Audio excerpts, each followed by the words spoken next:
আগে ভিডিওটা দেখে নিন। মিষ্টি এদিকে আসো তো। হ্যাঁ আসছি। কি বলছো তাড়াতাড়ি বলো, আমি ভাত বসিয়েছি। আমার হাতে কি বলো তো? তুমি না দেখালে আমি জানবো কি করে? এই দেখো তোমার প্রিয় জিনিস। ও মা, তুমি আমার জন্য পাইপ ফেলে না দাও।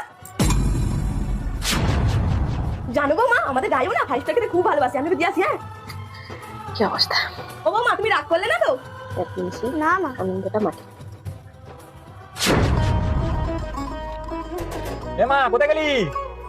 ও বাবা এসেছে, আসো আসো আসো।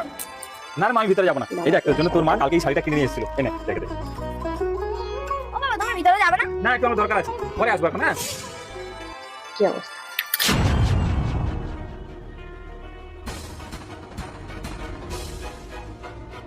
ও মা, মা কি হয়েছে বল? ও মা এই শাড়িটা হেভি না? হ্যাঁ ভালো তো। তোর কি পছন্দ হয়েছে?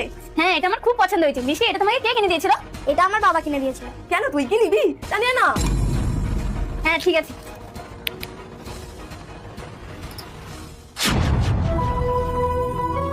বৌমা, দুপুরবেলা খাবার পরে যে খাসির মাংসগুলো বেশি হয়েছিল সেগুলো কি হলো? আমার মেয়ে খাসির মাংস খেতে খুব ভালোবাসে। আমি ভেবেছিলাম তাকে একটু দিয়ে আসবো। যে মাংসগুলো বেঁচে গেছিল ওইগুলো আমি টিফিন কাটিতে ভরে রেখেছি। কেন? একদম ঠিক। আমি ভাবছিলাম আজকে আমি একটু বাপের বাড়ি যাব। আসলে আমার দাদা খুব খাসির মাংস খেতে ভালোবাসে, তাই ওর জন্য একটু নিয়েছিলাম। বৌমা, তোমার একই স্বভাব গো। আমাদের ঘরে জিনিস নিয়ে সারাক্ষণ খালি বাপের বাড়ি করে দিয়ে আসো। মা আমি তো 9 মাসে একবার বাপের বাড়ি যাই, কিন্তু একদম আপনি ঠিক তো কথা আপনার মেয়ের বাড়িতে প্রত্যেকদিন কিছু না কিছু পাঠাতেই থাকেন। কই আমি তো তখন কিছু বলি না। আমার বাপের বাড়ি থেকে যা কিছুই আসুক না কেন, এটাই বাস্তব। আপনি আপনার মেয়েকে সব সময় তো দিয়ে আসেন। কই তখন তো আমি রাগ করি না। তাছাড়া আমি তো খাসির মাংস খাই না, আমার ভাগেরটা আমার দাদাকে দিয়ে আসতে যাচ্ছি, একদম তাতেও ঠিক আপনারা কথা। তো কম পড়ে যাচ্ছে। বুঝে গেছি মা, আপনাকে অত চিন্তা করতে হবে না। টিফিন কাটিতে ভরা আছে, আপনি গিয়ে আপনার মেয়ের বাড়ি দিয়ে আসুন। সত্যি তাই। বৌমা কখনো মেয়ে হয় না, আসলে শাশুড়ি একদমই গায়ে না। বুঝিয়ে দেয়, বৌমা কখনোই হয় না। কখনো মেয়ে হতে পারে না। এটাই বাস্তব। একদমই ঠিক কথা। কখনোই বৌমারা মেয়ে হয় না, এটা সত্যিই বাস্তব কথা। কারণ বৌমাদের সাথে শাশুড়িদের কোনো নারীর সম্পর্ক হয় না, তাই বৌমারা কোনোদিন মেয়েও হয় না। কথাটা তো সত্যি।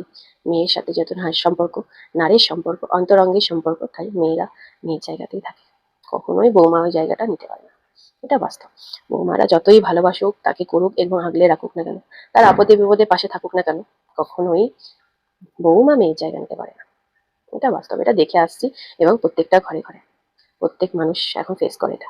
কিন্তু আমার ব্যাপারে আমার যদি এই জায়গায় উচিত, কারণ একটা মেয়ে তার পরিবার, আনন্দ, তার সুখ দুঃখ, ভালো মন্দ ছেড়ে যখন তার শ্বশুরবাড়িতে আসে, তার শাশুড়িকেও কিন্তু ভালোবেসে আগলে তাকে বরণ করে নেওয়া উচিত। একদমই তাই, তাকে সেই মেয়ের জায়গাটা দেওয়া উচিত। কারণ তার বিপদে আপদে ভালো মন্দে তার বৌমাই কিন্তু আগে ছুটে আসবে, মেয়ে তো পরে আসবে। মেয়েকে বলা হবে, খবর দেবে এবং মেয়ের পরিবার থেকে সেই পারমিশনটা পাবে, তারপরে কিন্তু মেয়েরা বাপের বাড়ি আসতে পারবে।